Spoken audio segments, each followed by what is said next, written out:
আচ্ছা, আমি সহজ করার চেষ্টা করছি। প্রিয় যুবক ভাইরা, মেয়ে তো উন্মুক্ত করে দিয়েছেই, মাদক তো দিয়েছেই, জুয়া দিয়েছে, অহেতুক এসব খেলতামাশা দিয়েছে তোমার সামনে, তোমার সময় কেড়ে নেওয়ার জন্য, তোমার হায়াত কেড়ে নেওয়ার জন্য। তোমার মূল্যবান হায়াত, যে হায়াতটাকে তুমি আল্লাহর পথে দাওয়াতের কাজে ব্যয় করবা, দিন চর্চার কাজে ব্যয় করবা, আল্লাহর ইবাদতের কাজে ব্যয় করবা, আমর বিল মারুফ নাহি আনিল মুনকারের কাজ করবা, এই সময়টা ওরা কেড়ে নিয়েছে তোমার কাছ থেকে। বুঝতে পারছো না তুমি?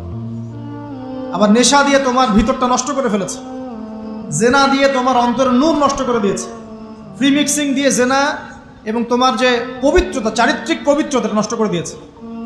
আরও দিয়েছে পর্নোগ্রাফি। বেশিরভাগ যুব সমাজ এখন বাসায় গিয়ে রাতের বেলা পর্ন দেখে। দেখা যায় সারাদিন ভালো কাজ করে, বাসায় গিয়ে রাতের বেলা পর্ন দেখে। পর্নোগ্রাফি দেখে না বা দেখে নাই কখনো এমন একটা ছেলে খুঁজে পাওয়া যাবে না। আর যখন আপনি এগুলোতে অভ্যস্ত হয়ে যাবেন, তখন শরীর খারাপ হয়ে যাবে, মন ভালো থাকবে না, আপনি একাকী গোপন পাপ করবেন, শরীর দুর্বল হয়ে পড়বে। একটা মেয়ের দিকে আপনি সম্মানের চোখে তাকাতে পারবেন না, মনে হবে মেয়ে মানেই মনে হয় ভোগের বস্তু। পর্ণে আসক্ত যারা, তারা কোনো কাজে শান্তি পায় না, অস্থির। এমনকি তারা যদি বিয়ে শাদীও করে, তবু বৈবাহিক জীবনে সুখী হতে পারে না। কেন জানেন? নিজের শক্তি ক্ষমতাগুলো আগেই নষ্ট করে ফেলেছে। এবং অনেকগুলো মেয়ে যখন আপনি দেখবেন নগ্ন, তখন আপনার স্ত্রীকে আপনার কাছে সুন্দর মনে হবে না, মনে হবে এই মেয়ের চেয়ে মনে হয় ওই মেয়েটা সুন্দর, এর চেয়ে মনে হয় ওইটা সুন্দর। আর মেয়ের প্রতি সম্মান তো থাকবেই না, মেয়েকে মনে হবে একটা ভোগের বস্তু। যত বেশি পর্নোগ্রাফি বেড়েছে, তত ধর্ষণ বেড়েছে। দেখেছেন? পর্ন যত বেড়েছে, ধর্ষণ তত বেড়েছে। এমনকি ছোট ছোট বাচ্চারা পর্যন্ত রেহাই পাচ্ছে না। দেখেন না? ছোট ছোট বাচ্চা, 5 বছর 10 বছরের বাচ্চারা, মেয়ে বাচ্চাদের কথা বলছি, এদেরকেও ধর্ষণ করা হচ্ছে। যাদের ঘরে কন্যা সন্তান আছে, তারা খুবই এখন বিপর্যয়ের মধ্যে আছেন আমরা। কারণ সমাজটা তো নষ্ট হয়ে যাচ্ছে। আপনার মেয়েকে কতদিন ঘরে রাখবেন? বাইরে তো পাঠাতেই হবে। বাইরে পাঠালে দেখবেন মেয়ের সম্মান নাই, পর্দা নাই, মেয়েকে জোর করে ধর্ষণ করা হচ্ছে। বাসে, ট্রেনে, অটোতে, অমুকে তমুকে, ট্রাকে মেয়েকে ধর্ষণ করা হচ্ছে। আর প্রত্যেক ধর্ষকের তো আর ইসলামিকভাবে বিচার হচ্ছে না। হচ্ছে? যদি একটা এলাকায় ধর্ষণ হতো আর ধর্ষককে জনসমক্ষে ডেকে ফাঁসি দেওয়া হতো না, তাহলে দেখতেন যে ওই এলাকায় ধর্ষণ বাড়তো না, কমে যেত। যদি একটা এলাকার চোরদেরকে জনসমক্ষে নিয়ে এসে হাত কেটে ফেলা হতো, তাহলে বুঝতেন চুরি কাকে বলে। ভয়ে চুরি করতে পারতো না মানুষ। আর ভাগ্য ভালো যে এই নিয়মগুলো এখন নাই। কেন ভাগ্য ভালো বললাম? ভাগ্য ভালো কেন বললাম? কারণ এই নিয়ম যদি এই মুহূর্তে চালু করা হয়, এই মুহূর্তে যে এখন এই সেকেন্ডের মধ্যে চালু করা হয়, তাহলে অনেক বড় বড় রাঘব বোয়াল যারা আছে ওদের হাত থাকবে না। কথা বুঝতে পারছেন না? কেউ চুরি করে সিসকা চোর বলি আমরা, না কি বলেন আপনারা? ছিচকা চোর বলেন। কেউ আছে চুরি করে, পুকুর চুরি করে। সিসকা চোরকে ধরতে পারলে রাস্তাঘাটে কি মাইটটা দেওয়া হয়, তাই না? মনে হয় যে নিজের শক্তি খাটানোর একটাই জায়গা চোর পিটানো। মসজিদে যদি একটা চোর ধরা পড়ে, কি মাইটটা মারে, খুঁটির সাথে বেঁধে একদম জুতা স্যান্ডেল দিয়ে। আর সামনে যে পুকুর চুরি করে বসে আছে, কিছুই করতে পারতেছে। কি কথা মিথ্যা কথা বলছে? যদি একটা মুসলিম রাষ্ট্রের মধ্যে দুর্নীতি না থাকতো না, মুসলিম রাষ্ট্র বিশ্বকে নেতৃত্ব দিত ইনশাআল্লাহ। যদি কোনো মুসলিম রাষ্ট্রের মধ্যে দুর্নীতিটা না থাকতো না, তাহলে দেখতেন ওই রাষ্ট্র অবশ্যই বিশ্বকে নেতৃত্ব দিত ইনশাআল্লাহ। এমন অনেক অমুসলিম রাষ্ট্র আছে যেগুলো অমুসলিম হওয়া সত্ত্বেও ওদের মধ্যে কোনো দুর্নীতি নাই, জানেন? আল্লাহ পাক আমাদের সবাইকে পরিপূর্ণ মুসলমান হওয়ার তৌফিক দান করুন। দেখেন, আল্লাহ পাক বলেছেন, উদখুলু ফিস সিলমি কাফা, তোমরা পরিপূর্ণরূপে ইসলামে প্রবেশ করো। এখন আমি যদি নামাজও পড়ি, আবার ঘুষও খাই, এদিকে রোজাও রাখি, আবার সুদও খাই, আবার এদিকে আমি হজমরাও করি, অন্যের সম্পদ আত্মসাৎ করি, মাপে কমও দেই, মজুদদারি করি ইত্যাদি, আমি কি পরিপূর্ণ মুসলিম? আমি কি উদখুলু ফিস সিলমি কাফার উপর আমল করতে পেরেছি? আর আল্লাহ পাক এখানে বলছেন, ওয়ালা তামুতুন্না ইল্লা ওয়া আনতুম মুসলিমুন, পরিপূর্ণ মুসলমান না হয়ে তোমরা মৃত্যুবরণই করিও না। করলেই সমস্যা। পরিপূর্ণ মুসলমান না হয়ে মারা গেলেই সমস্যা। কি সমস্যা? ওই যে আল্লাহ পাক বলবেন মান রব্বুক, বলবে লা আদরি, আমি তো জানি না, কারণ পরিপূর্ণ মুসলমান হয়নি তো, আল্লাহর সাথে শিরিক করেছে। আল্লাহ পাক বলবেন মা দীনুক, বলবে লা আদরি, আমি জানি না। মা দীনুক উত্তর কেমন করে দিতে পারবে? ইসলামের কিছু অংশ মানে, কিছু অংশ মানে না। ইসলামের কিছু অংশ মানে, নামাজ, রোজা, হজ, যাকাত, তাসবিহ, তাহলিল সবই মানে, কিন্তু সুদ ছাড়তে হবে, ঘুষ ছাড়তে হবে, জেনা করা যাবে না, মদ খাওয়া যাবে না, দুর্নীতি করা যাবে না, মানে না। তাহলে মা দীনুক কি উত্তর দিবে? মান নবিয়ুক, কে নবী? উত্তর কিভাবে সম্ভব? নবীর সুন্নতি তো নাই গায়ের উপরে, চেহারায় নাই, কাপড়ে নাই, চলাফেরায় নাই, ওঠা বসায় নাই, ইবাদতে থাকলেও অর্থনীতির মধ্যে নাই, অর্থনীতির মধ্যে থাকলেও সংস্কৃতির মধ্যে নাই, সংস্কৃতিতে থাকলেও সমাজে নাই। নবীর সুন্নত কি খালি ঘরে তসবিহ টেপার মধ্যেই? মানে আমরা খালি সুবহানাল্লাহ সুবহানাল্লাহ পড়বো এটাই সুন্নত, দাড়ি ছেড়ে দিব এটাই খালি সুন্নত, টাকনোর উপরে কাপড় পরবো এটাই কি খালি সুন্নত? সমাজের মধ্যে সুন্নত নাই, অর্থনীতির মধ্যে সুন্নত নাই, ব্যবসা বাণিজ্যের সুন্নত নাই, চাকরি বাকরিতে সুন্নত নাই, পরিবারের সুন্নত নাই, সংস্কৃতির মধ্যে সুন্নত নাই, আর রাষ্ট্রের কথা বললাম না, ওটা বাদ দেন, ওটা এই যুগে সম্ভব না। ইল্লা মাশা আল্লাহ, যদি আল্লাহ পাক না চান। ওইদিকে আমি কথাই বলতে যাচ্ছি না, আমি সমাজ পর্যন্তই আছি আর কি, এর উপর যাচ্ছি না। তো প্রিয় ভাইয়েরা, যুবক ভাইদের কথা বলে আমি সামনে যাব। এক নাম্বার কি বলেছি, তোমরা সতর্ক থাকবে মেয়ে থেকে। কি থেকে? মেয়ে থেকে 100 হাত দূরে।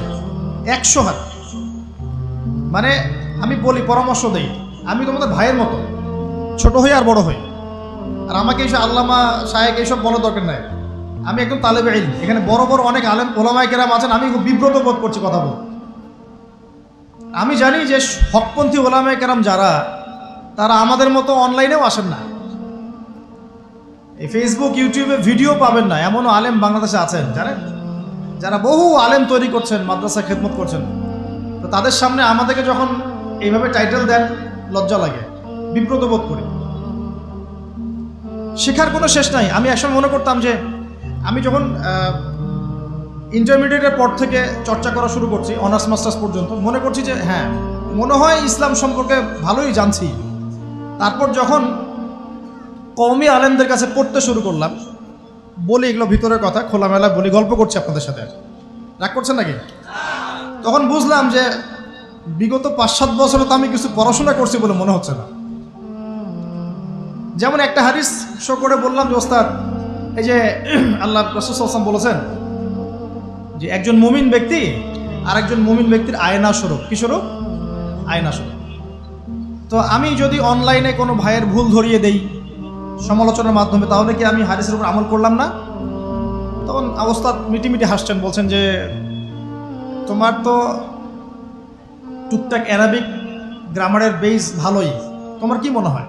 আমি বললাম যে আমার কাছে তো এটাই মনে হচ্ছে যে আমি যদি সমালোচনা করি, আমি তো আমর বিল মারুফ নাহি আনিল মুনকারের কাজই করলাম। তো তিনি বলছেন আসলে এই হাদিসের ব্যাখ্যা এমন হয়। কেমন ব্যাখ্যা? তুমি কি খেয়াল করো নাই? আমাকে বলছে তুমি কি খেয়াল করো নাই, তুমি যখন আয়নার সামনে গিয়ে দাঁড়াও, তখন আয়না কিন্তু তোমার সাথে কথা বলে না, আয়না নীরব থাকে, স্থির থাকে, কিন্তু তোমার দোষ ত্রুটি কোথায় আয়না কিন্তু দেখিয়ে দেয়। মনে করেন, বুঝাচ্ছি, মনে করেন আপনার গাল কেটে গেছে, আপনি আয়নার সামনে দাঁড়িয়েছেন, আয়না কিন্তু আপনাকে বলে দিবে না এই যে তোমার গাল কাটা, এই ছেলে তোমার গাল কাটা, হ্যাঁ এই মেয়ে, এই ছেলে তোমার এই সমস্যা ওই সমস্যা, বলবে? চুপচাপ থাকবে, আয়না দেখিয়ে দিবে আপনার ভুলটা কোথায়। তিনি আমাকে হাদিসের ব্যাখ্যা শেখাচ্ছেন, বলছেন যে একজন মুমিন ভাই যদি কোনো ভুলের উপর থাকে, তুমি সঠিকটা আমল করে ওর সামনে দাঁড়িয়ে দেখিয়ে দিবে যেটা সঠিক। তো বুঝলাম, যতদিন যাচ্ছে আমি বুঝতে পারছি যে আসলে এই জ্ঞানের সমুদ্র যে কত গভীর, 100 বছর হায়াত দিলেও মনে হয় শেষ করতে পারবো না। প্রিয় যুবক ভাইরা, নসিহত করছি, সেটা হচ্ছে যে দিনের জ্ঞান অর্জন করতে হবে। জ্ঞান অর্জনের কোনো বিকল্প নাই। আর জ্ঞান অর্জনের জন্য শুধুমাত্র ফেসবুক ইউটিউব যথেষ্ট নয়, এগুলো কনস্ট্রাকটিভ কোনো মাধ্যম নয়, বরং ফিতনা ছড়াবে এগুলো কিন্তু বেশিরভাগ ক্ষেত্রে ফিতনাই ছড়াচ্ছে। আপনার কাছে মনে হচ্ছে হয়তো যে অনেক কিছু লাইভ হচ্ছে, আমরা পাচ্ছি, হ্যাঁ অনলাইনের মাধ্যমে জানছি, হ্যাঁ ঠিক আছে, স্বীকার করি ভালো আছে, কিন্তু এর মন্দটা অনেক বেশি। এর মধ্য দিয়ে আলেমে আলেমে বিভক্তি হয়ে গেছে, এর সাথে আমাদের সম্পর্ক নষ্ট হয়ে যাচ্ছে। গীবত, তহমত, সমালোচনা, কাদা ছোড়াছুড়ি সংস্কৃতি বাড়ছে, ঐক্য বিনষ্ট হচ্ছে, অনেক সমস্যা হচ্ছে। আর এগুলো কনস্ট্রাকটিভ সিলেবাস নয়। সিলেবাস আপনাকে ওলামায়ে কেরামের কাছে এসে জানতে হবে। আমি বলছি 1 নাম্বার কোরআন থাকবে, আপনাদের জেনারেলদের জন্য বলছি, কারণ আপনাদের জন্য এটা এত সহজ হবে না। মাদ্রাসা যারা পড়া শুরু করেছেন ছোটবেলা থেকে তাদের জন্য সহজ, আপনাদের জন্য এত সহজ নয়। সিলেবাসগুলো জেনে রাখেন। কোরআন পড়তে হবে আগে, পবিত্র কোরআনের বিশুদ্ধ তেলাওয়াত শিখতেই হবে, এবং প্রত্যেক দিন চেষ্টা করবেন 1 পৃষ্ঠা 2 পৃষ্ঠা আধা পারা 1 পারা করে তেলাওয়াত করার জন্য। তেলাওয়াতের কোনো বিকল্প নাই, প্রত্যেক হরফে 10 নেকি পাবেন ইনশাআল্লাহ। এরপরে এর ভাষা আছে, কোরআনিক গ্রামার আছে, নাহু সরফ। আর এই বইগুলো আপনি একা পড়তে পারবেন না। এই বইগুলো পড়তে হলে ওস্তাদ লাগবেই। এক একটা বই 2 বছর করে পড়তে হইতে পারে, পড়তে হবে। যদি আপনি কোরআন জানতে চান, বুঝতে চান, পড়তে হবেই। আর যদি মনে করেন না আমার এত জানা বোঝার দরকার নাই, সেটা আলাদা বিষয়। তখন আপনি ওলামায়ে কেরামের কাছে গিয়ে জিজ্ঞাসা করে মাসআলা নিয়ে নেবেন। এখানে একটা কথা বলে দিই, এখন আবার একটা নতুন আমি ফিতনাই বলবো বের হয়েছে যে আলেম ওলামার প্রয়োজন নাই, কোরআন হাদিস বাসায় পড়বা, নিজে একা একাই মুস্তাহিদ হয়ে যাবা। অনেক দিনী ভাইকে দেখছি আমি, যুবক ইয়াং, তার আগে বিপদগামী ছিলেন, হেদায়েত হয়ে ইসলামের দিকে এসেছেন, এখন প্রথমেই সহিহ বুখারী টান দিয়ে পড়া শুরু করেন। কে বললো আপনাকে প্রথমে সহিহ বুখারী পড়তে? আপনি কি এক লাভ দিয়ে এই মেডিকেল সায়েন্সের বই পড়তে যাবেন? এত কঠিন কঠিন বই আগে কেন? এই বইগুলো পড়তে ওলামায়ে কেরামে 15-20 বছর সময় লাগে। 15-20 বছর সময় লাগে। 15 বছর বেশি বলে ফেলছে মনে হয়। আমাদের মতো হলে 20 বছর লাগবে। কঠিন বই আগে না, আগে সহজ বইগুলো পড়তে হতো। তো ভাবখানা তখন দেখা যায় এমন, কয়েকটা হাদিসের কিতাব পড়ে, কোরআনের কিছু অনুবাদ করে, আলেম ওলামার আর দরকার নাই, কোনো মাযহাবেরও দরকার নাই, আমি নিজে একাই মুস্তাহিদ। এটা একটা ফিতনা চলছে। তো আমি বুঝাচ্ছি আপনাকে, একটা মাসআলা ধরেন আপনার সামনে আসলো, মনে করেন ওই যে আমি পেপার মানি নিয়ে কথা বলেছিলাম না, কাগজের টাকা, এরপর আসছে ক্রিপ্টোকারেন্সি। কি আসছে? নাম শুনেন নাই? ইলেকট্রনিক মানি তো চলে আসছে, যে ইলেকট্রনিক মানি দিয়ে আপনারা লেনদেন করছেন না, এরপরে আসবে ক্রিপ্টোকারেন্সি। ক্রিপ্টোকারেন্সি মানে বিটকয়েন। এগুলো ভবিষ্যৎবাণী না, কিন্তু কিছু মানুষ মনে করে এগুলো ভবিষ্যৎবাণী। এগুলো ভবিষ্যৎবাণী না, এগুলো বর্তমান। অলরেডি পৃথিবীর কিছু কিছু দেশে চলে আসছে, হয়তোবা এদেশেও অচিরে আসবে। তো মনে করেন এখন আপনি একজন সাধারণ মানুষ, ক্রিপ্টোকারেন্সি কি জিনিস আপনি বোঝেন না। এখন আপনি একজন আলেমের কাছে আসলেন, এসে বললেন যে হুজুর, ক্রিপ্টোকারেন্সি কি জিনিস আমি বুঝি না, এটা হালাল না হারাম, জায়েজ না জায়েজ, কতটুকু রাখা যাবে রাখা যাবে না, মাসআলা দেন। এখন আমি যদি আপনাকে বলি, এই যে ভাই নেন কোরআন, এই যে তাফসীর ইবনে কাসির নেন, জালালাইন নেন, মারিফুল কোরআন নেন, এই যে বুখারী, মুসলিম, তিরমিজি, আবু দাউদ, নাসাই, সবগুলো নেন, বাসায় গিয়ে পড়াশোনা করে মাসআলা বের করেন, পারবেন? সম্ভব? সম্ভব কি? কে পারবে? যিনি মুস্তাহিদ। আর একটা সমাজের মধ্যে মুস্তাহিদ মানুষের সংখ্যা কতজন থাকে? অল্প কিছু। বেশিরভাগ মানুষই তো অন্ধ অনুকরণ তাকলিদ করতে হবে তাকে। তখন এই যে আপনি আমার কাছ থেকে মাসআলাটা জানলেন, এই মাসআলা জেনে নেওয়াটা কি আপনার জন্য উচিত না অনুচিত? আপনার এই মাসআলা জেনে নেওয়াটা কি উচিত না অনুচিত? এই মাসআলা আমার কাছে বা আলেমের কাছে না জানলে কিভাবে শিখবেন আপনি? শেখার জন্য আপনাকে আসতে হবে না? এটাই মাযহাব, এটাই মাযহাব। এখানে বিভ্রান্তির কোনো সুযোগ নাই যে আমি এগুলা মানি না, আমি খালি বইপত্র একা একা পড়বো, আলেম হয়ে যাবে, সম্ভব না। যখন আমরা কলেজে পড়তাম অনেক সময় মনে হতো যে হয়তো বা সম্ভব। যখন পড়া শুরু করেছি তখন দেখছি যে না, এই সমুদ্রে ডুব দেওয়া কেবল শুরু, এর তলানেই খুঁজে বের করতে 100 বছর লাগবে মনে হয়। আল্লাহ ভালো জানেন। আল্লাহু আকবার। দিনের জ্ঞান তো বেশি। আলী রাদিয়াল্লাহু আনহু একটা কথা বলে দেই, দিয়ে সামনে যাচ্ছি। আলী রাদিয়াল্লাহু আনহু শেষ বয়সে বলছেন, তাকে প্রশ্ন করা হচ্ছে যে আপনার কি কোনো দুঃখ আছে জীবনে? আলী রাদিয়াল্লাহু আনহু বলছেন যে আমি শুরু থেকে নবী সাল্লাল্লাহু আলাইহি ওয়াসাল্লামের পাশে ছিলাম, আমার দুঃখ নাই, তবে একটা মনের কষ্ট। কি? আমি যে জ্ঞানগুলো শিখেছি নবীর কাছ থেকে সাল্লাল্লাহু আলাইহি ওয়াসাল্লাম, সেই জ্ঞান বিতরণ করার জন্য কোনো পাত্র খুঁজে পেলাম না।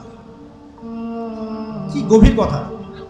যে জ্ঞান শিখেছি এটা বিতরণ করার পাত্রই খুঁজে পেলাম না, তাহলে পাত্র, আমরা তো পাত্র, জ্ঞান বিতরণ করবেন ওলামায়ে কেরাম, পাত্র আমরা যদি পরিষ্কার না হয় জ্ঞান কিভাবে পাবেন? সম্ভব? সম্ভব না। আরেকটা বিষয় বলে দেই, যখন আপনি জ্ঞানের চর্চায় মাঠে নামবেন, আল্লাহ পাক আপনার সম্মানার্থে ফেরেশতার পাখা আপনার পায়ের নিচে বিছিয়ে দিবেন ইনশাআল্লাহ। আর যখন আপনি জ্ঞান চর্চা করে আলেম হবেন ইনশাআল্লাহ তাআলা, আপনার জন্যে আসমান জমিনের সমস্ত মাখলুক, এমনকি সমুদ্রের নিচের মাছ, গর্তের ভিতরের পিপিলিকা, সবাই আল্লাহর কাছে আপনার জন্য ইস্তেগফার করবে ইনশাআল্লাহ।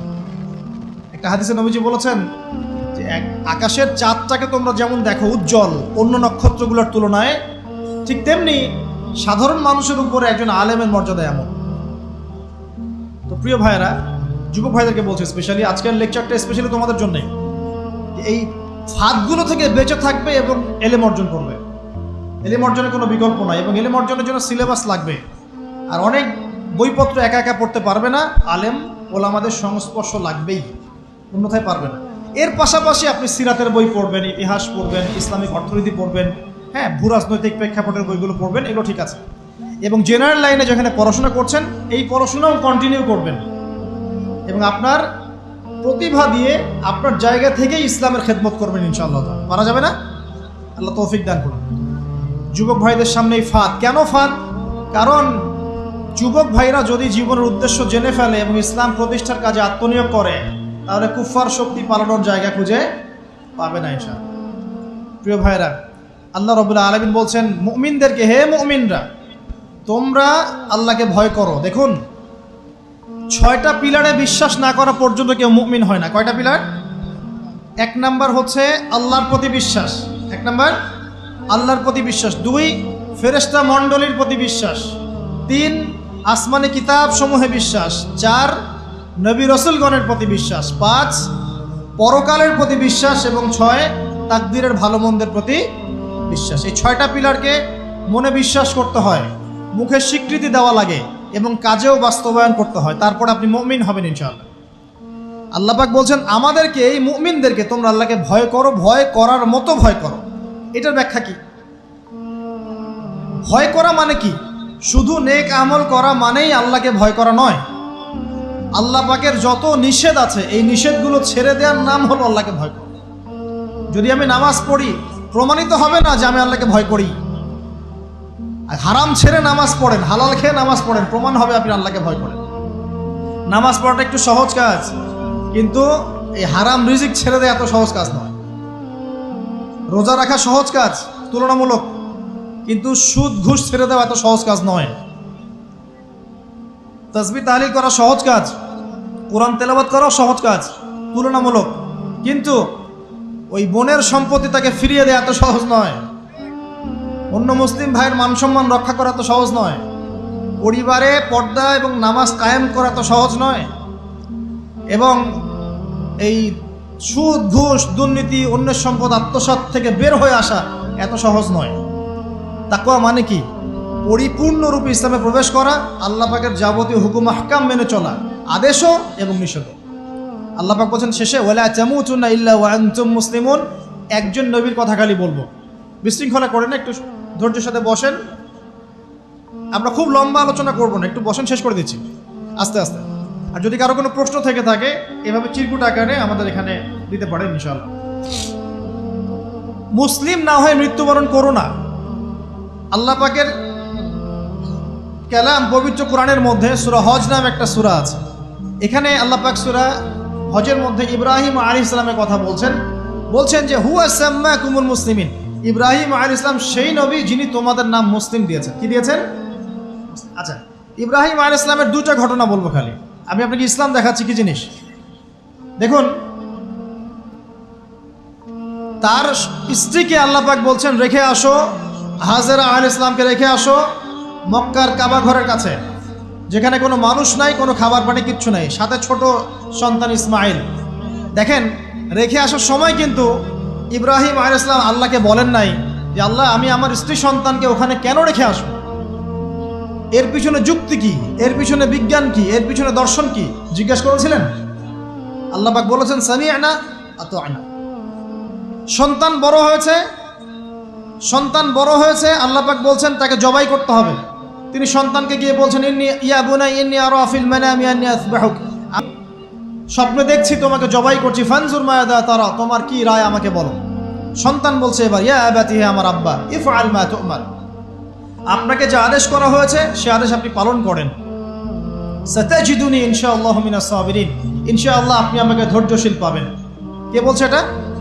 ইসমাইল। ইসমাইলের মধ্যে কি এখনকার তরুণদের জন্য আদর্শ নাই? যে বয়সে ইসমাইল আলাইহিস সালাম বলছেন, আব্বা আমাকে জবাই করে দেন, কোনো সমস্যা নাই, ইনশাআল্লাহ আপনি আমাকে ধৈর্যশীল পাবেন, ওই বয়সের আমাদের তরুণ প্রজন্ম, টিকটক প্রজন্ম, ওই বয়সে আমাদের তরুণ প্রজন্ম কিশোর গ্যাংয়ে যোগ দিয়েছে, জেনা করেছে, মাদক খাচ্ছে, জুয়া খেলছে, এই যে জার্সি গায়ে দিয়ে ঘুরে বেড়াচ্ছে। দেখেন, এই ওয়াজে আসার সময় দেখলাম যে কিছু ছেলে দাঁড়িয়ে আছে ওখানে। কি হচ্ছে ওখানে দাঁড়ায়? বক্তা এখন আসে নাই, সিগারেটের প্যাকেট থেকে সিগারেট বের করে টান দিচ্ছে ওখানে। বক্তা তো এখন আসেন, টান টান দিয়ে যায়, তারপর বসে। মাদক বলতে কি বোঝো তোমরা? খালি গাঁজা, ইয়াবা, ফেন্সিডিলি মাদক? সিগারেটটা মাদক না? এই জর্দা খাই, এটা কি মাদক না? এগুলো মাদকের মধ্যে পড়ে, এগুলো ফ্যাশন হয়ে গেছে এখন। আল্লাহ পাক তোমাদেরকে এগুলো থেকে হেফাজত করুন। আমি দেখেন, ইসমাইল বলছেন, হে আমার আব্বা, আমাকে আপনি জবাই করে দেন, যদি আল্লাহ আদেশ করে থাকেন, আমাকে ধৈর্যশীল পাবেন ইনশাআল্লাহ। মা বোনদের জন্য বলছে এখানে একটা কথা, দেখুন প্রিয় মা বোনরা ভালো করে শুনুন। দেখুন, ইসমাইল আলাইহিস সালামকে কিন্তু তার বাবা বড় করেন নাই। ইসমাইল আলাইহিস সালাম বড় হয়েছেন মক্কায় তার মায়ের কাছে, হাজরা আলাইহিস সালামের কাছে। আর ইব্রাহিম আলাইহিস সালাম থাকতেন সিরিয়ায়, শামে, তার আরেক স্ত্রী সারা আলাইহিস সালামের সাথে। তিনি যাওয়া আসা করতেন। আর তখনকার যাওয়া আসা এত সহজ ছিল না, তখন কোনো মোটর যান ছিল না। তো দেখুন, যেমন মা তেমন সন্তান। কেমন মা? হাজরা আলাইহিস সালামকে বলা হচ্ছে যে তোমাকে এখানে রেখে যেতে আল্লাহ আদেশ করেছেন। তো হাজরা আলাইহিস সালাম বলছেন, এখানে তো কোনো পানিও নাই, কোনো খাবারও নাই, আপনি এখানে আমাদেরকে একা ফেলে যাচ্ছেন। ইব্রাহিম আলাইহিস সালাম বলছেন, আল্লাহর আদেশ, কিছু করার নাই।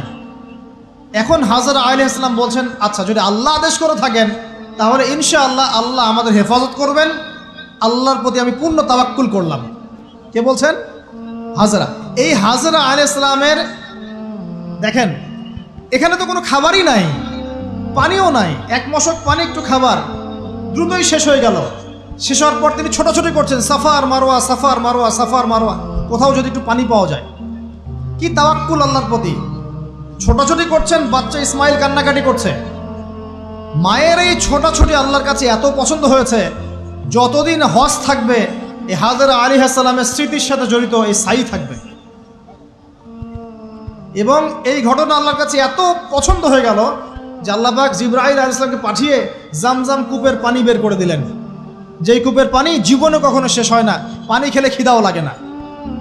চিন্তা করে দেখেন, গ্যালন গ্যালন পানি যাচ্ছে, গ্যালনের পর গ্যালন জামজাম থেকে প্রত্যেক দিন। এমনকি মদিনায় গেলেও আপনি জামজামের পানি পাবেন, মসজিদে কুবায় গেলেও জামজামের পানি পাবেন। আর পৃথিবীর বিভিন্ন জায়গায় তো আমরা নিয়ে আসছি, শেষ হয়েছে? পানির স্তর 1 ইঞ্চি পর্যন্ত নিচে নামে নাই, নেমেছে? দেখেন, আল্লাহর প্রতি যখন মানুষ পূর্ণ তাওয়াক্কুল করে তখন আল্লাহর মারিফত নেমে আসে। যখন মানুষ আল্লাহর প্রতি পূর্ণ তাওয়াক্কুল করে ফেলবে তখন আল্লাহ পাক আধ্যাত্মিকত্ব দিয়ে দিবেন। এটা কি বিজ্ঞান দিয়ে ব্যাখ্যা করা যায়? একজন ফেরেশতা আসলো, পাখা দিয়ে আঘাত করলো, মাটি থেকে ঝর্ণা বের হওয়া শুরু হলো, এখনকার বিজ্ঞান বিশ্বাস করবে? কোনো যুক্তি দর্শন বিশ্বাস করবে? করবে না। এই যে মা, তাওয়াক্কুল কাটিনী মা, তার গর্ভ থেকে জন্ম নিয়েছে ইসমাইলের মতো সন্তান, যে বলছে আব্বা আমাকে জবাই করতে চাইলে করে দেন, কোনো সমস্যা নাই, আল্লাহর ইনশাআল্লাহ আপনি আমাকে ধৈর্যশীল পাবেন। এই জন্য বলি, আমাদের পরিবারের মায়েরা যদি হাজরা আলাইহিস সালামের মতো হতে না পারে তাহলে ইসমাইলের মতো প্রজন্ম তৈরি হবে না। অতএব প্রিয় মা ও বোনেরা, একটা নসিহত যথেষ্ট আপনাদের জন্য, যে নিজেরা হাজরা আলাইহিস সালামের মতো আল্লাহর প্রতি পূর্ণ তাওয়াক্কুল কারিনী হয়ে যান, নামাজ ছাড়িয়েন না। কোনো মহিলা যদি মাত্র 4টা কাজ করতে পারে, নবী সাল্লাল্লাহু আলাইহি ওয়াসাল্লাম বলেছেন জান্নাতে যাওয়ার জন্য সবগুলো দরজা খুলে দেওয়া হবে। 1 নাম্বার, কোনো মহিলা যদি 5 ওয়াক্ত নামাজ পড়ে, এখানে শুধু ফরজ নামাজের কথা বলা হচ্ছে, নফলের কথাও বলা হচ্ছে না, 2 নাম্বার, যদি একজন মহিলা রমজান মাসে সওম রাখে, ফরজ সওম, ফরজ রোজা, নফল রোজার কথাও বলা হচ্ছে না। 3 নাম্বার, যদি মহিলা, একজন নারী যদি তার সতীত্বকে হেফাজত করতে পারে, পর্দা মেনে চলতে পারে। এই পর্দা বলতে আমরা ডিজিটাল বোরখা বোঝাচ্ছি না। পোশাকটা এমন হবে না যে পোশাক পরেও গায়ের কাঠামো কতটুকু আটোসাটোটা বোঝা যায়, এই বোরখা চলবে না। বোরখা এমন হবে না, পোশাক এমন হবে না যে বাহির থেকে ভিতরের অঙ্গ দেখা যায়, এই বোরখা চলবে না। পোশাক এমন হবে না যে পোশাকটা পুরুষদের পোশাকের সাথে সাদৃশ্য আছে, গেঞ্জি টি শার্ট পরা যাবে না। পোশাকটা এমন হবে না যেই পোশাকটা অমুসলিমদের সংস্কৃতির সাথে বা ধর্মীয় কালচারের সাথে সাদৃশ্য আছে, এমন পোশাকও চলবে না। যদি কোনো নারী 3 নাম্বার তার লজ্জাস্থানের হেফাজত করতে পারে, মানে শরঈ পর্দা মেনটেন করতে পারে। আর পর্দা করে যদি কলেজে গিয়ে আর ইউনিভার্সিটিতে গিয়ে সহি প্রেমে লিপ্ত হন, তাহলেও পর্দা হবে না। কথা বোঝাতে পারছি না মনে হয়? পর্দা করেও যদি ইউনিভার্সিটিতে গিয়ে গ্রুপ স্টাডি করতে হয় গায়রে মাহরামের সাথে, এই পর্দাও চলবে না। পর্দা মানে পর্দা। পর্দা করে যে দুলা ভাইয়ের সাথে কুটুস কুটুস গল্প করা শুরু করেন, ইডিস পিডিস, চলবে না পর্দা। দেবর আর ভাবি, এখন দেখেন না, দেবর ভাবি, শালি দুলা ভাই, চাচাতো ভাই চাচাতো বোন, কোন জায়গায় সমাজ গিয়েছে জানেন? এমনও নিউজ বাংলাদেশে এসেছে, নাউজুবিল্লাহ বলতে বলতে রুচুতে বাঁধে, যে বাবা মেয়ের সাথে পর্যন্ত জেনা করে ফেলেছে। এই ঘটনা জানেন না? বাংলাদেশে একাধিক ঘটনা ঘটেছে। আস্তাগফিরুল্লাহ, ইন্না লিল্লাহি ওয়া ইন্না ইলাইহি রাজিউন। কোন যুগে আছেন চিন্তা করেন। কেউ কারো থেকে বাদ না, শিক্ষকের সাথে ছাত্রী, ছাত্রর সাথে শিক্ষিকা, বসের বস আর কলিগ, মহিলা কলিগ বস, মহিলা বস, পুরুষ কর্মচারী, হ্যাঁ, অমুক কর্মকর্তা, তমুক কর্মকর্তা। মাঝখানে একটা সিসিটিভির ফুটেজ ফাঁস হয়ে গেল, দেখলেন না কি হইল? মনে আছে? ভুলে গেছেন মনে হয়। একটা টাইটেল, একটি সিসি ক্যামেরা সারা জীবনের কান্না, মনে নাই? ভুলে গেছেন আপনারা? হ্যাঁ, এই যে মনে আছে। তো কে কার থেকে বাদ? ফুফাতো ভাই, চাচাতো বোন, হ্যাঁ, খালাতো বোন, খালাতো ভাই, মানে কাজিন, দেবর ভাবি, শালাদুলা ভাই, শালিদুলা ভাই, সব দেখবেন জেনা করতেছে না? পরকিয়া তো নিত্যদিনের ব্যাপার। পরকিয়া না করলে এখন পেটের ভাতই হজম হয়। বাসায় একটা স্ত্রী আছে, বাইরে 3-4টা মেয়ের সাথে টাঙ্কি মেরে বেড়াবে, কোনো সমস্যা নাই। সমস্যা কোথায় বলি? সমস্যা হচ্ছে যদি আপনার স্ত্রী থাকে একজন নেককার বা সতীসাধী নারী থাকে, এবং তার পারমিশন নিয়ে যদি আপনি আরেকটা বিয়ে করতে যান, সমস্যা আছে। হালালভাবে বিয়ে করলে সমস্যা, বাইরে টাঙ্কি মেরে বেড়াবেন, কোনো সমস্যা। বাসায় একটা স্বামী আছে, বাইরে আরো 2-4টা ছেলের সাথে ফোনে কথা বলে, কোনো সমস্যা নেই। আমরা এখন কি করি জানেন? আমরা জেনাকে প্রমোট করি, নগ্নতাকে প্রমোট করি, আর বিয়ে হালাল জিনিসগুলোকে আমরা ঢেকে দেই, বাধা দেই। বিয়ে করতে চান, দেখবেন বাধা পাবেন। জেনা করতে চান, বাধা পাবেন না। হ্যাঁ, বিশ্বাস করছেন না? বিয়ে করতে যে দেখেন খালি কত বাধা আসে, আর জেনা করতে যান, কোনো বাধা নেই। মদ খাইতে যান, কোনো বাধা নাই। লিগ্যাল কিছু পতিতালয় আছে আমাদের দেশে, লিগ্যাল, এবং তাদেরকে পতিতা বললেও মানুষ রাগ করে। এখন বলতে হবে যৌনকর্মী, সেক্স ওয়ার্কার। কেন? তাদের যদি এতই সম্মান দেওয়ার ইচ্ছা থাকে আমাদের, আমরা কি ওদেরকে হালাল কোনো কর্মসংস্থান দিয়ে এই পাপের পথ থেকে ফেরাতে পারি না? ঠুনকো আবেগ দেখাও মিয়া, বাইরে খালি কিছু টাকা পয়সা ইনভেস্ট করে একটা প্রজেক্ট হাতে নিয়ে এই মেয়েদেরকে, মহিলাদেরকে যদি একটা ভালো কর্মসংস্থানের ব্যবস্থা করে, ওরা কি জেনা করবে নাকি? ও তো টাকার জন্য করে, পেটের দায়ে করে। কোনো মেয়ে কি চায় নিজের ইজ্জত মানুষের কাছে বিক্রি করতে? কোনো মেয়ে চায় না। প্রিয় দিনী বোনেরা, পোশাক এই 4টা মূলনীতি মেনে চলবেন। পোশাক এমন হবে না, আটো-সাটো পোশাক চলবে না, পাতলা পোশাক চলবে না, বাইরে থেকে ভিতর দেখা যায়, পুরুষের পোশাক চলবে না, এবং অমুসলিমদের সাদৃশ্য আছে এমন পোশাক চলবে না। আপনি বাসায় কি পোশাক পরে থাকেন, আমরা এখানে তো কোনো রকম ইন্টারফেয়ার করতে যাচ্ছি না। বাইরে যদি গায়রে মাহরামদের সাথে বের হন, সামনে বের হন, তাহলে অবশ্যই আপনাকে এই পর্দা মেনটেন করেই আসতে হবে। এটা ইসলামিক লস। আর আল্লাহর আইন যদি আপনি না মানেন, আপনার কবর আপনার, আমার কবর আমার। ফাযাক্কির ইন্নামা আনতা মুযাক্কির, উপদেশ দাও তুমি, শুধু উপদেশ দাতা। লাস্তা আলাইহিম বিমুসাইতির, তুমি কারো প্রতি দারোগা নও। আমাদের দায়িত্ব জাস্ট প্রচার করা। বাল্লিগু আন্নি ওয়ালাউ আয়া, একটা আয়াত জানলেও খালি প্রচার করে দাও, দ্যাটস অল। ফাযাক্কির ইন নাফাআতিয যিকরা, তুমি উপদেশ দাও যদি উপদেশ কোনো কাজে আসে। প্রিয় ভাইয়েরা, বন্ধুদের কথা বলতে গিয়ে এখানে এসেছিলাম। একটা মেয়ে 4টা কাজ করলে জান্নাতে চলে যাবে ইনশাআল্লাহ। 5 ওয়াক্ত নামাজ, ফরজ নামাজ, 2 রমজান মাসের সওম, 3 নাম্বার লজ্জাস্থানের হেফাজত, আর 4 নাম্বার স্বামীর আনুগত্য। স্বামীর কি দেখেন, ফ্যামিনিস্ট মেয়েরা বলবে স্বামীর দাসত্ব। দাসত্ব আনুগত্য এক জিনিস নয়, মনে থাকবে। দাসত্ব আনুগত্য এক জিনিস নয়। আনুগত্য মানে কি? আনুগত্য মানে আপনার স্বামী আপনাকে কোরআন সুন্নাহ মতো চালানোর চেষ্টা করছে, আপনি এটা ফলো করবেন, আনুগত্য। আর আপনার স্বামী যদি আপনাকে কোরআন সুন্নাহর বাইরে যদি বলে যে আসো, অফিসের কলিগরা আসছে, আমার টেবিলে খাবার পরিবেশন করো, যাবেন না, আপনি আনুগত্য করবেন না। আপনার স্বামী বলছে যে সুন্দর করে সাজুগুজু করো, তো আজকে ঘুরে আসি সাজেক, ঠিক আছে, বাইকের পিছনে বসে আপনাকে নিয়ে যেতে যাচ্ছে, আপনি যাবেন না, বলবেন যে এরকম সাজুগুজু করে গায়রে মাহরামদের সামনে যাওয়া জায়েজ নাই। আনুগত্য কি? কোরআন সুন্নাহ সমর্থিত কাজে আপনি স্বামীকে ফলো করবেন, আনুগত্য। স্বামী যদি এমন কোন আদেশ করে যে আদেশটা কোরআন সুন্নাহর বাইরে যায়, আপনি এখানে কোনো আনুগত্য নাই। একটা হাদিস আছে, লা তাআতা লি মাখলুক ফি মা'সিয়াতিল খালিক, মানে স্রষ্টার অবাধ্যতায় সৃষ্টির কোনো আনুগত্য নাই। আল্লাহর অবাধ্যতায় সৃষ্টির কোনো আনুগত্য নাই। প্রিয় ভাইরা, একটা আয়াত আমাদের জন্য যথেষ্ট হবে ইনশাআল্লাহ। মুমিন আমরা মুমিন না? আল্লাহ বিশ্বাস করি কি না? ফেরেশতায় বিশ্বাস করি না? নবী রাসূল আসমানি কিতাবে, পরকাল, তাকদীরে বিশ্বাস করি তো? আমরা সবাই ইসলামের বিজয় চাই কি না? আমরা সবাই পরিপূর্ণ মুসলমান হতে চাই কি না? আমরা চাই কি না যে আমাদের সাথে সাথে আমাদের পরিবারটাও জান্নাতে যাক? এবং আমরা চাই কি না যে আমাদের সমাজটাও ইসলামের আলো আলোকিত হোক? চাই কি না? যদি চাই, প্রিয় ভাইয়েরা, আমার 10টা নসিহত। কয়টা? 10টা। জাস্ট 10টা লাইন বলবো, আর আপনাদের ধৈর্য নষ্ট করছে না। 1, জ্ঞান অর্জনের যে কথা বলেছি, জ্ঞান শুধু অর্জন নয়, জ্ঞানের বিপ্লব ঘটাতে হবে। পারবেন ইনশাআল্লাহ? যে যেখানে পড়াশোনা করছেন করেন, কিন্তু ইসলামিক পড়াশোনা বাদ দিয়ে নয়। দিনের জ্ঞান আগে অর্জন করতে হবে, বাল্য বয়সে অর্জন করতে হবে। আল্লাহ তৌফিক দান করুন। 2 নাম্বার, প্রত্যেক দিন কোরআনকে সময় দিবেন। কি করবেন? প্রত্যেক দিন কোরআনকে সময় দিবেন। প্রত্যেক দিন মিনিমাম 1 ঘন্টা করে হলেও কোরআন তেলাওয়াত করার চেষ্টা করেন। পারবেন ইনশাআল্লাহ? 2, 3 নাম্বার, আপনার জীবনটাকে রাসূলুল্লাহ সাল্লাল্লাহু আলাইহি ওয়াসাল্লামের সুন্নাত দিয়ে সাজাতে হবে। প্রত্যেকটা কাজ করার আগে 3 বার চিন্তা করবেন। কয়বার?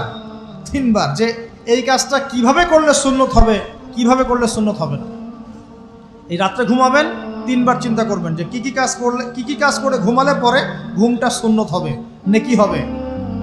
ওযু করবেন, সূরা ফালাক নাস ইখলাস পড়বেন, আয়াতুল কুরসি পড়বেন, সূরা বাকারার শেষে 2টা আয়াত পড়বেন, 33 বার সুবহানাল্লাহ, 33 বার আলহামদুলিল্লাহ, 34 বার আল্লাহু আকবার পড়বেন। ডান দিকে কাত হবেন, আল্লাহুম্মা বিইসমিকা আমুতু আহইয়া। ব্যাস।